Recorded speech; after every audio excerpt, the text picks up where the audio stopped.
Então vamos falar sobre a questão da posse. E da razão, já para mim falou.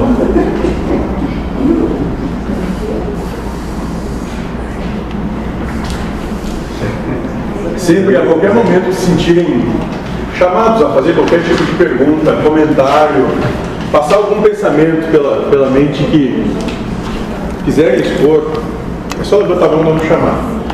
A nossa conversa nunca é um monólogo, ela é participativa, então ela é aberta à discussão, à troca de ideias, sem problema algum. O Joaquim falou sobre posse, vamos trabalhar sobre a razão e a posse. Pode ser uma forma inversa, a posse da razão? Também. Achar que se possui a razão. Né? Ou a gente pode trabalhar as duas coisas, uma coisa é a razão e outra coisa é o possuir. Uma coisa é a mente, outra coisa é o desejo, né? O instinto de possuir. Mas pode ser também, não tem problema nenhum. A posse da razão, né? Querer ter razão. Eu não sei o que a gente tem aqui, eu me lembro disso aqui.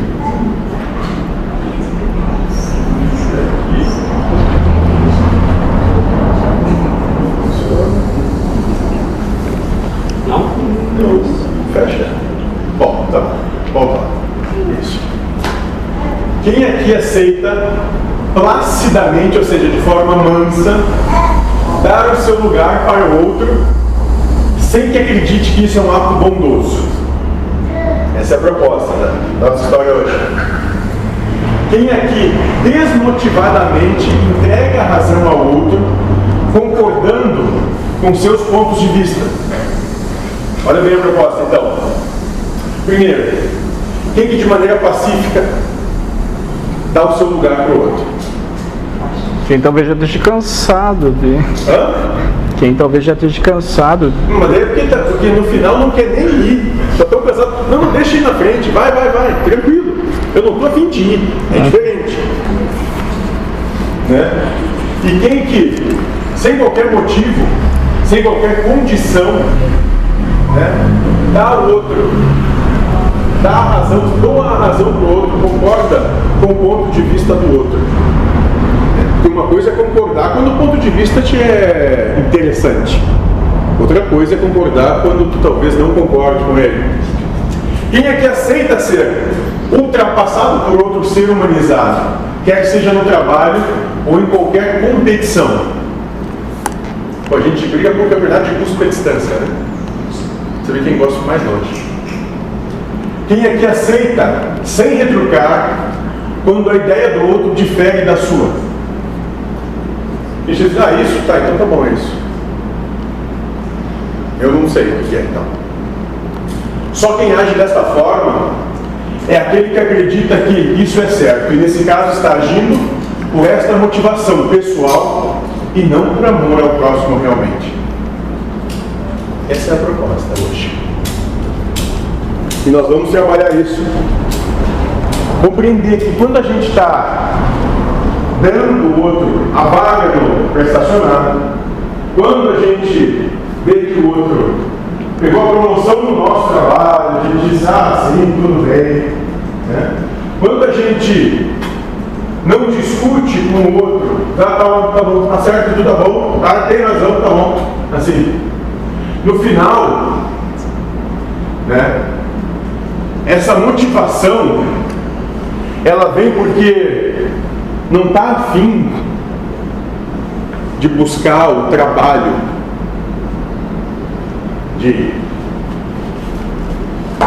se confrontar com o outro na sua realidade, e nem ante a sua própria realidade em razão do outro. E por isso não age por amor, age por quê? Porque eu não quero passar dificuldade. Então, se discutir contigo é mais difícil, deixa assim. Ao invés de buscar compreender as razões pelo que fazem ao outro chegar até isso. Vamos lá. Todas essas situações são egoísmo. Aquele que não é egoísta aceita ser ultrapassado, contrariado, vilipendiado pelo outro e não se desgosta com essas situações. Nem age desta forma motivado por qualquer coisa, pois não defende o seu direito acima do de outra pessoa. Então, é no detalhe que a gente vai buscar a manifestação do amor ou a manifestação do egoísmo. Quando a gente chega e diz assim, tá bom, eu não quero, tu tem razão, tu tá certo, eu não quero discutir contigo, você está sendo egoísta, você não quer nem entendeu por que o outro chegou nessa situação. Só não quer te incomodar. No final, por trás disso, dessa pseudo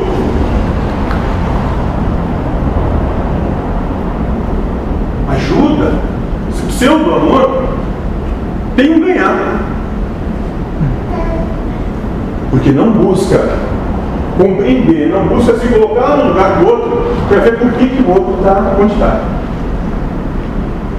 Por isso que a entidade falou que o dane-se era um estágio, mas ele vai ter que ser superado, né? Ele disse que para nós começar o dane-se serve, mas um pouquinho mais para frente vai ter que ser, vai ter que ser substituído, né?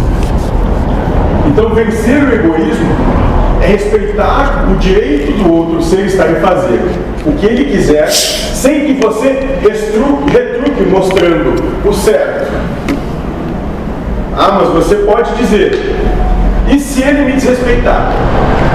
Então olha só, amar é dar pleno direito do outro fazer, ou seja lá o que ele bem entender, sem que com isso, de maneira interna, nos meus sentimentos, nas minhas acepções, nas minhas reações perceptivas da minha essência, eu perceba erros. Porque quando eu compreendo o porquê que a pessoa chegou em tal ponto, a gente não vê mais erro, a gente vê que talvez se eu tivesse passado pelas mesmas coisas, eu também estaria aí. Então eu não julgo mais. Não, volta. E aí você pode dizer, ah, mas e se ele me desrespeitar? Sei lá, me agredi, me dá um tapa. Responderemos que você deveria respeitar o direito do outro e lhe desrespeitar, pois quem anseia pela comunhão com Deus é você e não o outro. Quem está buscando um caminho de paz, harmonia e felicidade, que é essa comunhão com Deus, não se deixa levar, não traz para o seu interior o desrespeito do outro. Tudo é um problema do outro, não é um problema seu. É dele. Simplesmente é dele. E aquele que busca a manifestação do amor não tem problema nenhum em ser desrespeitado. Aliás, pelo contrário, talvez nesse momento, nesse ponto, tenha a oportunidade real de manifestar ele. Isso talvez seja o que a gente chamou aqui. Se te der um tapa numa face, oferece a outra. Reagir aos ataques, às suas posses, paixões e desejos. Esta é a posição que a razão mal educada, soberba e egoísta toma a cada momento. Se você sabe que ela não é um guia infalível para a sua aproximação do Pai, deve se libertar destas conclusões. Isso a gente chega à pergunta 75 do Livro dos Espíritos, onde Kardec pergunta ao professor de verdade: nós não nos devemos guiar sempre pela razão, pela mente, pelo raciocínio lógico? O Espírito vai dizer não. Melhor ser resistente pelos seus instintos, porque a sua razão é mais educada, mal educada, egoísta e soberba.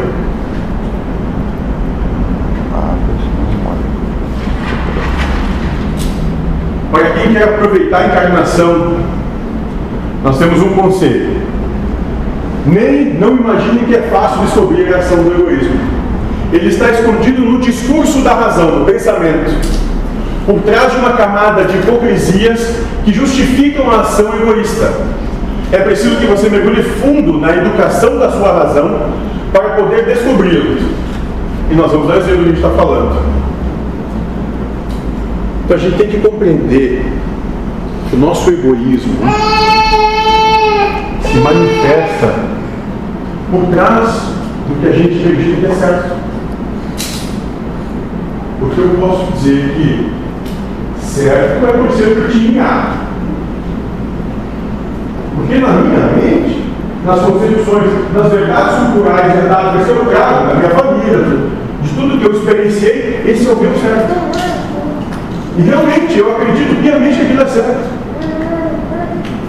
Mas eu não dou oportunidade para o outro, né, se colocando na posição do outro, né, percebendo que o outro também teve experienciações, uma cultura, a palavra que ele traz, que diz que para ele o certo é o time certo. Nós vamos colocando no lugar do outro, porque nós buscamos justificativas nos nossos pensamentos para o nosso egoísmo. Olha só, qual a última coisa que um frequentador de um centro faz depois que acabou a reunião? E não estamos falando do momento do encerramento, mas sim depois que toda a audiência e demais pessoas já se retiraram. O que faz o último que sai de um centro espírita? Pedir para quem trabalha, aqui dentro da casa, o que faz o último?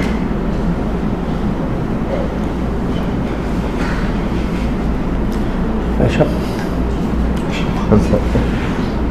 Fecha a porta. Hã? Fecha a porta. Fecha a porta. É isso? Hã? Ou o que pensa, o que pensa. O último que sai. O que pensa, o que ele pensa. O que ele faz? Fecha a porta, dá certo? Tranca a porta. isso, não tem nem. Coincidência de saber a resposta.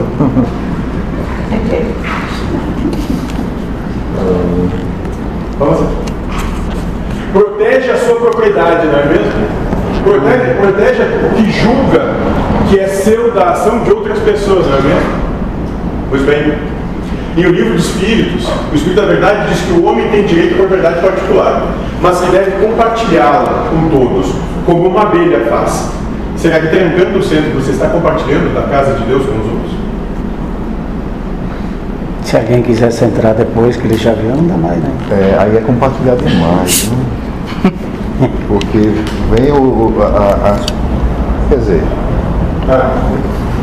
na cultura de hoje, na cultura de hoje,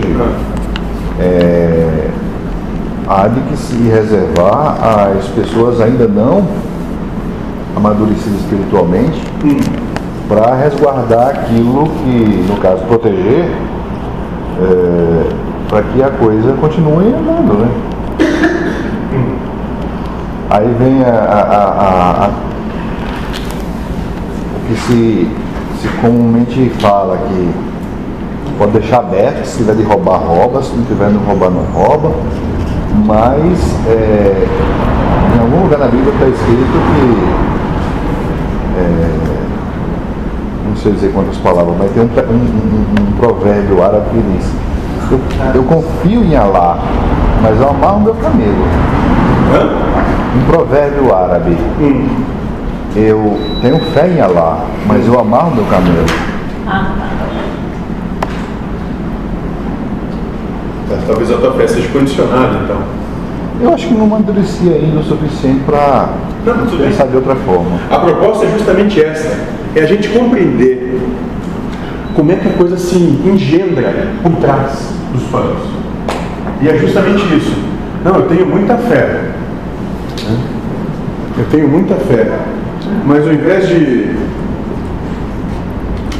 dizer: Deus, faça de mim a vossa vontade, o Deus, eu estou querendo uma casa, um apartamento, um sítio, trocar de carro. Olha só, Deus, eu quero trabalhar no centro espírita, mas se não for para fazer tal coisa, eu não pretendo, não é para mim.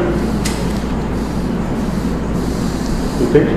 É condicionar, né? Está colocando exigências para fazer. Isso. Como trancar a porta. E com isso a gente não está dizendo que tem que trancar ou que não tem que trancar. Entende? A gente está dando o exemplo da hipocrisia. Se nós acreditamos que Deus é a causa primária de todas as coisas, se Deus não quiser, alguém vai roubar. Pela lógica, não. Se Deus não quiser, porque alguma coisa acontecer na tua vida, ela vai acontecer. Não. Teu camelo vai fugir se Deus não quiser. Agora, teu camelo pode estar amarrado e assim mesmo você levado embora, né? Com certeza. Nada impede, vai lá desamar. Mas a ideia não é que o camelo esteja.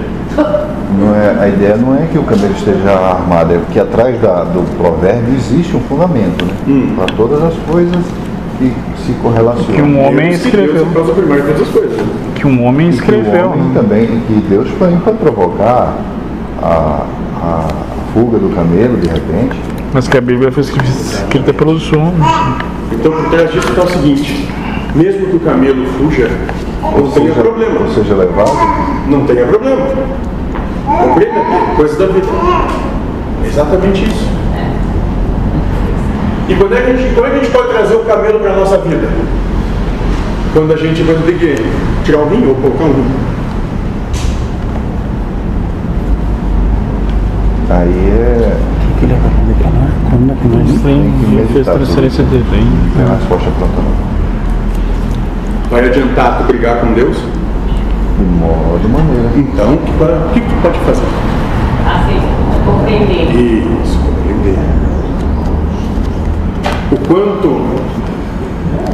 do ser Daniel mudou depois que ele teve a situação toda. Os valores dele são exatamente os mesmos? Não. Então houve uma mudança em função disso.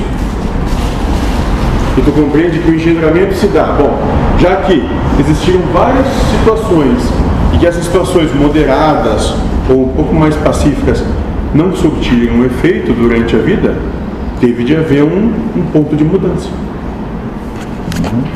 Isso estou te pegando como exemplo, não é para todo mundo. Mas serve para todo mundo. Entende? Dentro da situação de cada um. Isso, exatamente, dentro da necessidade de cada um. Exatamente isso. Vamos lá.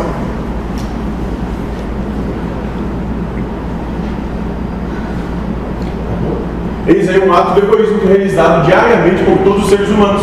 Trancar suas posses com cadeado para que os outros não tomem o que a mente humana considera como seu. Esta ação, que é genuinamente egoísta, no entanto, é justificada pela razão com uma série de argumentos que nada mais são do que instrumentos que ela usa para obter vitórias e servir à humanidade. Se você não se libertar da lógica dessas razões, não conseguirá comungar com Deus. Por quê? Porque vai chegar um momento que todo mundo vai desencarnar, todo mundo vai morrer. Ninguém vai ficar para semente, ninguém vai levar a casa, o apartamento, o carro, a fábrica, a loja, o filho. Não vai levar. E se naquele momento de encarnar, tu continuar apegado a isso, vai ter que trabalhar isso de uma outra forma. Talvez de uma forma um pouco mais dura, porque daí nós não vamos ter mais as limitações do tempo, do espaço, da matéria. Por isso, mesmo aqueles que dizem seguir os ensinamentos do Espírito da Verdade, trancam suas casas, centros de orações, para não serem roubados. A esses perguntamos: você não confia em Deus? Se confiasse, acha que não precisaria fazer isso? Isso é para todos nós. É para expor nossa hipocrisia. Me veio à mente agora o seguinte: se Deus proporcionou também a existência de cadeado, é para que seja usado. Como prova. Isso como prova para o Espírito, exatamente. Exatamente, como prova para o Espírito. Para ver se o Espírito vai confiar no cadeado ou em Deus. É melhor não confiar no outro, como a própria Bíblia fala. Não confiar no irmão que é a tua imagem e semelhança. A gente pode começar isso com os pais, com os cônjuges, com os irmãos, com os tios. Onde tem mais conflito, Está aliás. na Bíblia lá. Parece que é maldito é o homem que confia no outro. Isso, maldito é o homem que acredita na humanidade, exatamente. Então, E não segue Deus, não confia em Deus. Porque aquele que confia no homem não confia em Deus. Exatamente isso. pois é melhor não confiar no homem, né? Confiar em Deus e colocar o cadeado. Para não confiar no homem. Tudo bem, não tem problema nenhum. Só entenda que quando acabar a tua encarnação, tu vai ter que se desapegar dos cadeados da tua vida. É verdade. Todos eles, né? Todas as seguranças que tu acredita que tem.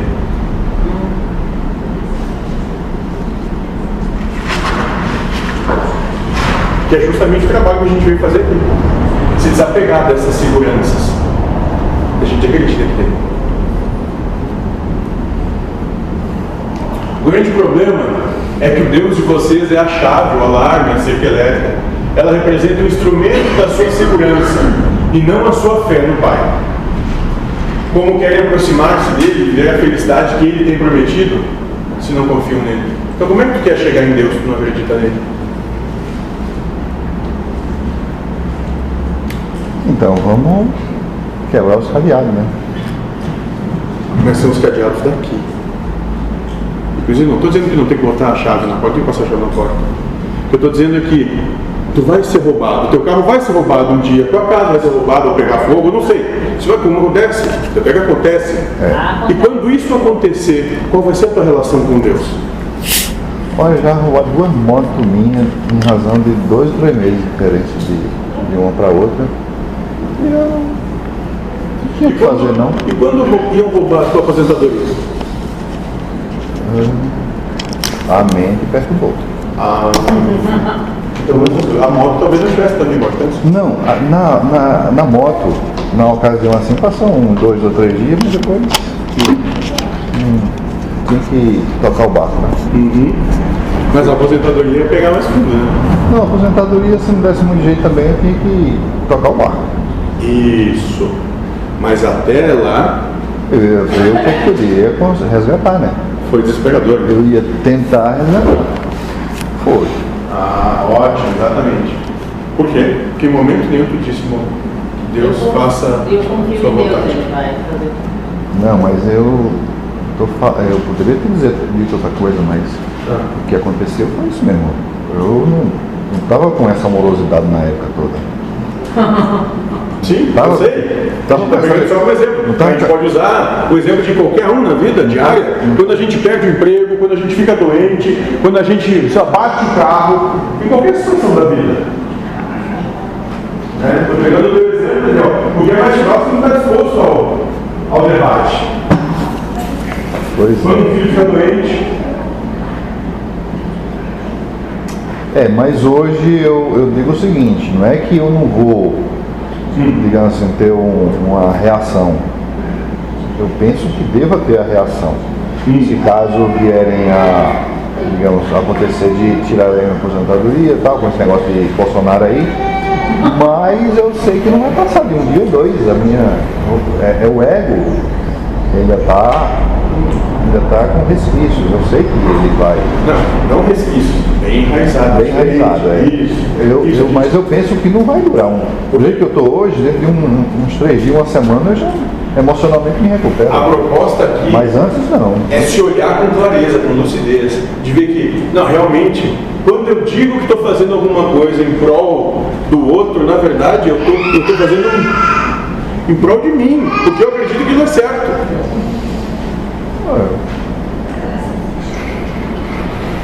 E a proposta quer dizer que as tuas razões, a tua mente sempre vai arranjar meandros nas tuas verdades para demonstrar que ela está ganhando, mesmo quando pareça que está sendo caridosa. E às vezes a mente nos coloca para que a gente seja caridoso, buscando com isso estar sobejando se achando que está sendo caridoso, está sendo bonzinho. Tá sendo- Na verdade, quer ser reconhecido, quer que os outros vejam. Olha como eu faço bonito. É verdade.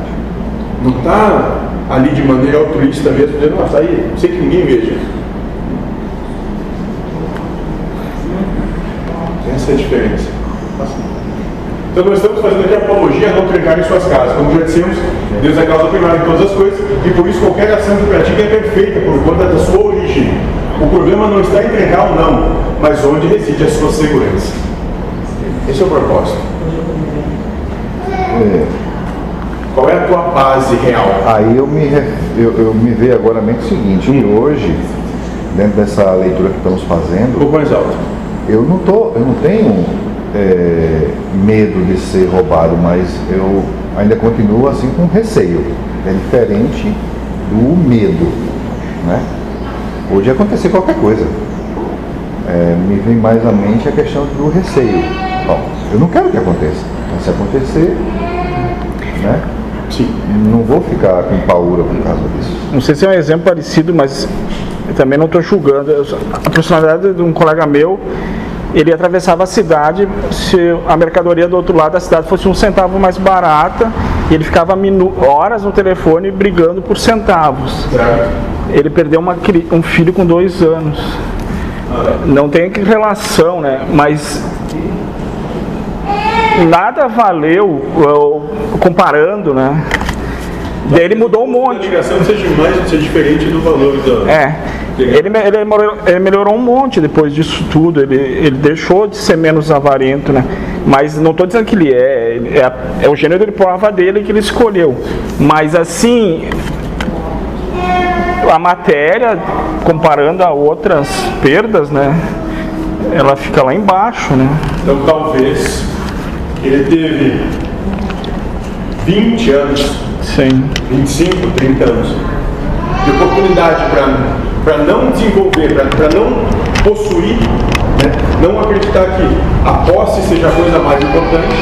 Como ele não, em momento algum, ele tomou essa possibilidade de que eu não tenho que ganhar sempre, né, para si, ele teve uma situação que ele perdeu uma coisa que ele não pôde recuperar. Teve que ouvir um espírito fazer um sacrifício, vamos botar assim, sei lá, para ele, por bem dele, né, para ele tentar se desligar desse negócio de... Ele perceber que nem só de pão vive o homem. Dentro da proposta inicial da palestra, que fala que você se coloca no lugar do outro para... É uma espécie de empatia, não deixa de ser. Me lembrei de um relato que um amigo meu me falou, que ele foi para a Holanda. Ele trabalha com carpintaria naval, e na Holanda o pessoal trabalha muito com questões de embarcações. Aí ele foi para lá, mora em Natal. E chegando lá, ele foi visitar uma fábrica lá com um amigo dele, e como um amigo dele chegou cedo no trabalho nessa fábrica, ele estacionou bem distante do acesso ao trabalho.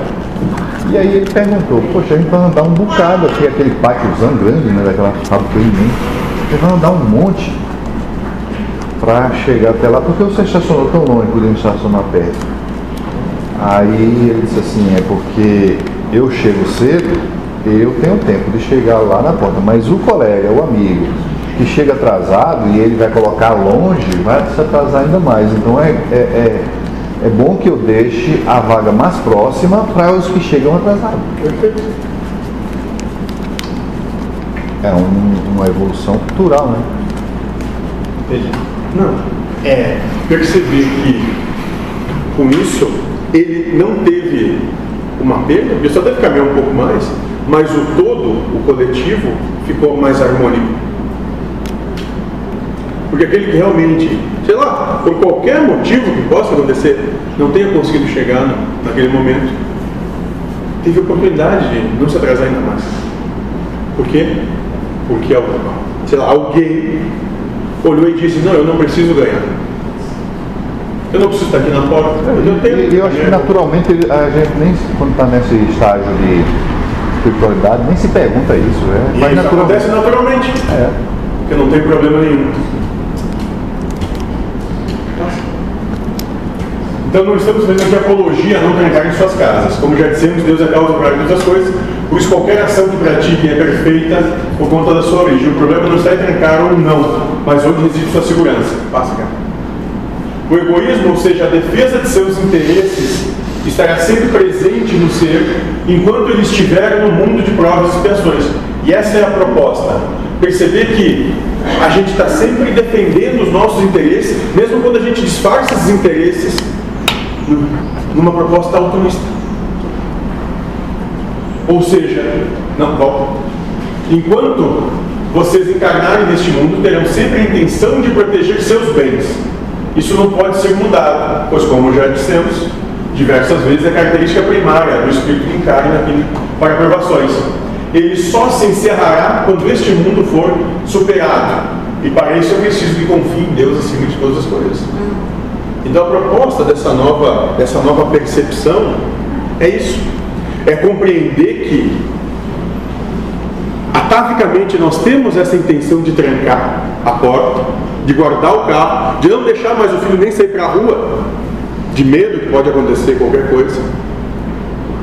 mas que em verdade vai chegar um momento que o filho vai ser por conta própria, que tu vai esquecer a porta aberta, que tu vai esquecer a estufa, ou que um raio que lembra desceu esse fim de semana, vai ter uma descarga elétrica, a coisa vai começar a pegar fogo. Independente, inerente do teu cuidado. Até porque acidentes existem e ocorre. Não existe acidente. Não, existe o termo. Tem que acontecer. Eu sei, mas o termo. Nós sabemos disso, né? Sei. Mas comumente os acidentes existem e ocorre quando a gente mesmo se prevenindo, eles acontecem. Sim, pode acontecer. Tu pode sair daqui, tá indo muito bem, obrigado, e levar um pouco. Eu acredito.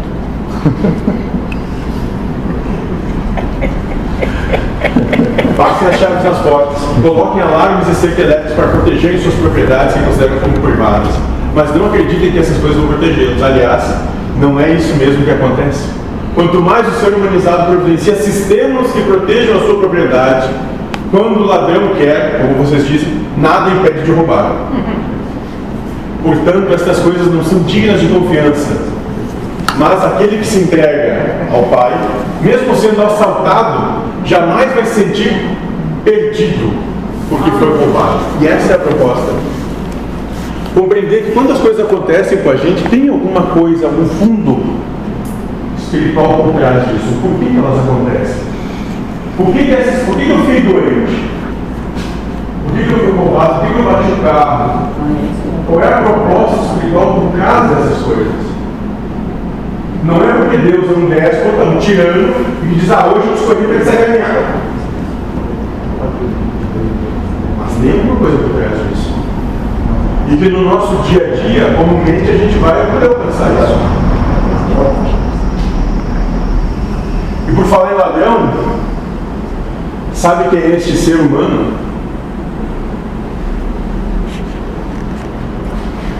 Quem é o ladrão? É Deus. Um espírito que, como já vimos, ocupa um corpo de acordo com este mundo para aqui, por ordem de Deus, realizar a sua parte na obra geral. E que parte é esta? Lembrar do ensinamento de Cristo. Distribua tudo que é seu entre os pobres em si.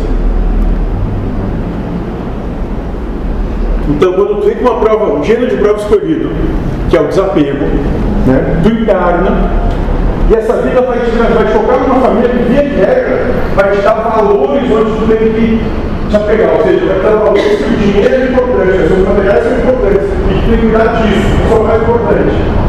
E tu vai sair pela experienciação da vida e tu vai conseguir esses bens materiais, esse dinheiro, né? Essas coisas.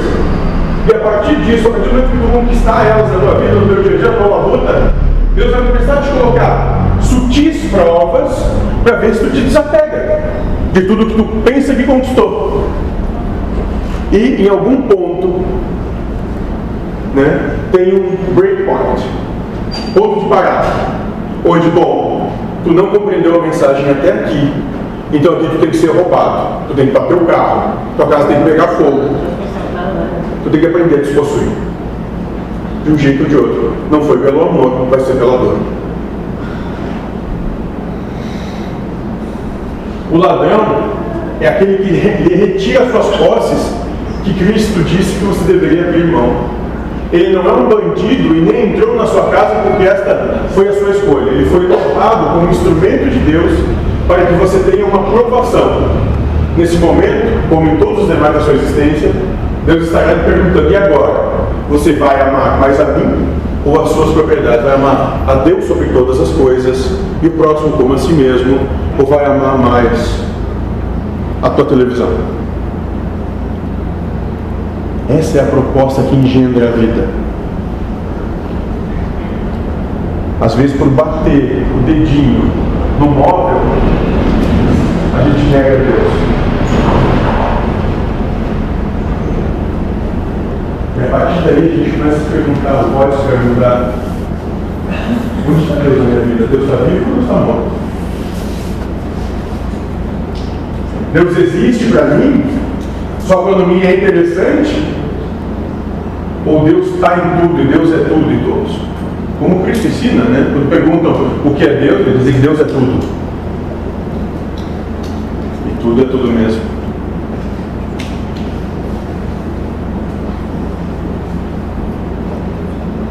E nós sempre vamos poder levar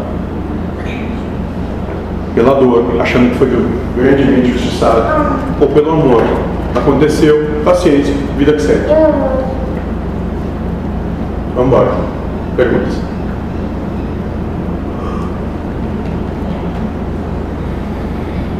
Exemplos, situações?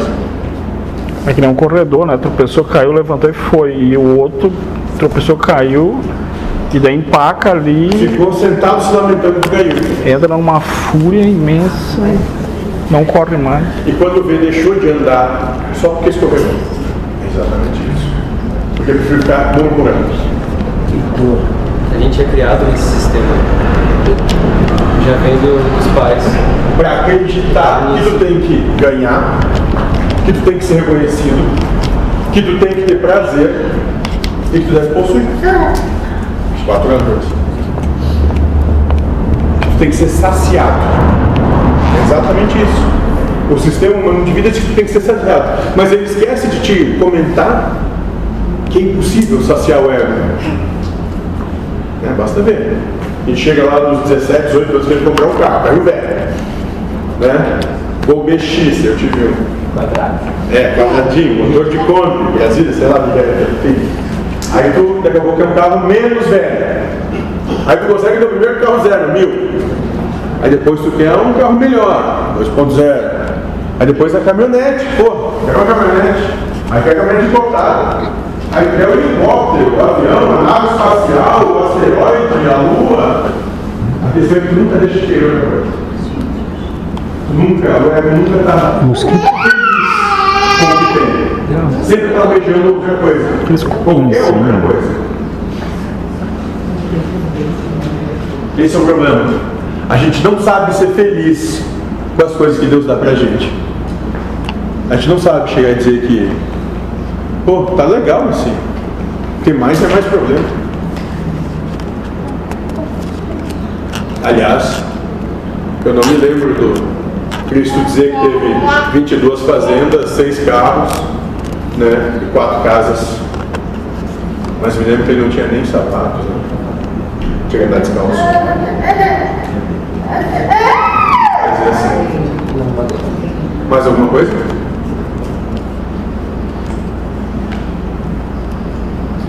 Alguma pergunta?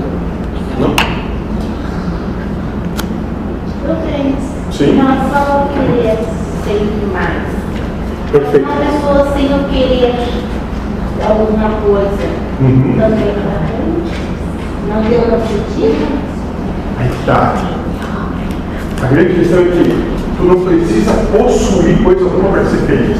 Porque se tu não conseguir te bastar contigo mesmo, não é através da cadeira, do carro, que tu vai estar feliz. Então, não é que tu não possa ter. Pode ter o que quiser. A questão é que o que tu tem não pode te pertencer. Tu usufrui do carro, né? Tu pode usufruir à vontade, mas tu não pode depender daquilo para ser feliz. E aí vai ser. Se tu for dependente total contigo. Então não está dizendo que não tem, vamos ser todo mundo ligado na outra coisa, mas é que tu for dependente da vida.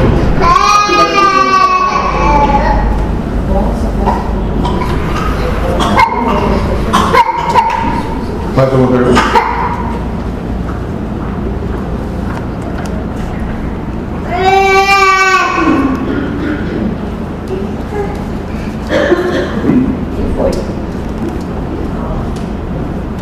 Alguma coisa? Não? A gente também pode que agora respeito da palavra do Deus de acordo. Deixa eu ir, tá? Deixa eu ir. Não é questão de não prosperar assim, como prosperar nele. Talvez a grande questão seja o que é prosperar.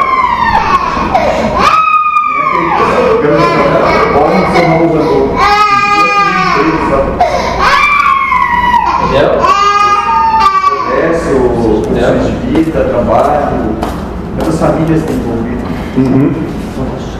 Uma pessoa simples, né? Perfeito? Perfeito. A questão é, e se ele não tivesse existido, será que essas famílias todas teriam morrido de fome? Isso, exatamente isso. Também a gente não pode dizer que houve uma dependência de todos eles em função de um só. O engendramento das situações levou a isso, e cada um foi buscar da maneira que lhe era possível a sua situação. Mas não que teve um melhor que o outro. Isso, exato. Mas houve a necessidade de, naquela fase, na fase da sociedade, onde algumas pessoas, digamos, iluminadas, espiritualizadas, mas as outras materializaram o que a sociedade precisava. O seu Rondon, o estava pobre, o outro, trouxeram alguma coisa a mais. Depende quais são os teus valores dentro do que tu acredita que a sociedade precisa. Você não precisa se existir. Sim, ou pode ser que você comprova. Até que não precisa mais da prova, não precisa mais existir. Entende? E mesmo se precisar, ele não é universal. Pode ser que aqueles ali precisem, mas para outros, ter ou não ter, tanto faz. Entendeu? Essa é a questão, não vamos universalizar dentro de todos os da mesma coisa. Essa questão da indústria, que é muito forte aqui, tu vai em cidade litorânea, é claro que é o turismo, mas em outras cidades não tem nenhuma indústria, o negócio roda, né? O cara até pensa, nossa, como é que funciona a coisa? Mas dá um jeito, né? Se dá um jeito. Sempre dá um jeito. É isso. Sempre vai dar. Mais alguma coisa? Mas então quando a gente diz assim, não vou discutir com o cara porque se eu discutir com ele é porque eu sou mais teimoso que ele. Também é um ego. Perfeito. Mas a proposta não é discutir, é compreender. É ter ali realmente um estado de benevolência, indulgência e perdão. De ir lá e dizer, não vou falar com ele, vai, tá ali, vai dar. Não é isso. É dar o teu ouvido para compreender realmente por que ele chegou nisso.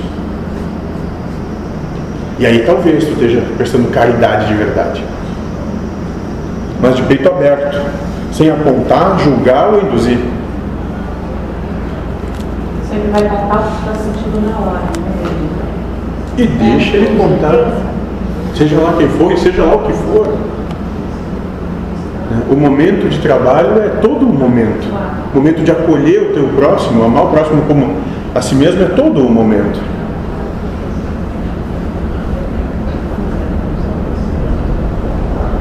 Mais alguma coisa? Não, então é isso. Então passa ali, gente. Legal, valeu.